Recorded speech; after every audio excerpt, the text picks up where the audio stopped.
Hi, welcome to the 13th tutorial of our Drawsember challenge. In this quick tutorial, I'm going to show you how to draw this realistic cherry using pencil colors. So let's get started.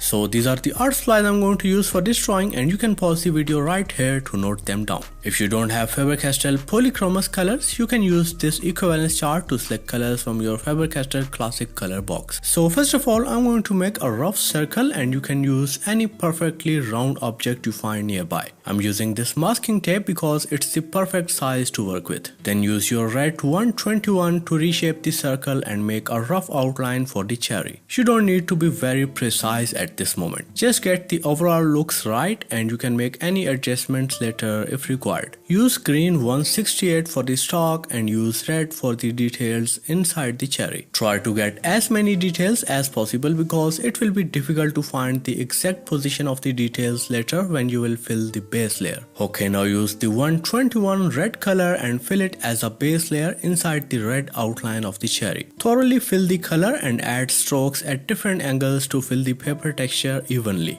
You can use the circular scribbling method for coloring because it's really an effective method in case of pencil colors. I always forget to use that technique because I mostly work with graphite, and I always use this back and forth stroke technique for shading. But anyways, you can use a blender pencil to blend these strokes together and get an even base. This is an optional step. You can skip it if you want. If you don't have a blender pencil, you can just increase the pressure on the color and use circular scribbling motion for the layering, and you will definitely get even base without blending. And by the way, the real-time version of this tutorial is available on my Patreon profile. Link is in the description. Now for the second layer, I used the slightly darker red 219, but it didn't make much difference because I think you can achieve this similar effect by increasing pressure on 121. Also, if you add too many layers on the paper, it can damage the paper texture and make your drawings look unrealistic later, which it did in my case. So again, it's an optional step. You can just skip to the third layer and then move on. For the third layer, I'm going to use the 225 and add this dark red or maroon color layer in the areas where the color is darker, especially in this lower portion. As I said earlier, I work mostly with graphite, so it's in my default to use the layering method for any drawing that I do. But you can experiment and use only one color like 225 as a base and then add the contrast to see if you can get similar results, because in my opinion the actual learning process is all about experiments. Okay, now I'm going to use the black color and add the contrast in the shadowed portions of the cherry, especially in the middle and lower portion, just like this. Make sure to keep the pressure light and take your time with this step and slowly and thoroughly fill the area with this light black tint. Notice where the contrast is darker and where it is lighter, and add accordingly, and add sharp black color near the water drops and where required. Now for the texture, you can use any sharp tip eraser like Mono Zero Eraser or Perfection Eraser and add these type of light white dots and texture, especially in the areas where the contrast is high, just like this. Notice the direction of these small lines varies from area to area, so add accordingly. And then use your jelly roll pen or electric eraser to add sharp white highlights in the water drops and where required. You can also lighten these white lines and dots using a red color if needed, and also use a sharp tip eraser to add soft white highlights in the water drops, etc., and make any adjustments according to your liking. Now for the stalk or stem of the cherry, I'm gonna use this 168 green color to fill it as a base layer, and use the black color to add the contrast on the left side to make it look more realistic and 3D, and add highlights or contrast around it according to your liking or to match with the reference image. So anyways, I hope you are enjoying our Drawsember series, which is a month-long challenge where I will upload one tutorial every other day. I designed this for absolute beginners so everyone can join me in this fun-filled drawing challenge. So thank you so much for watching, and I'll see you in the next one.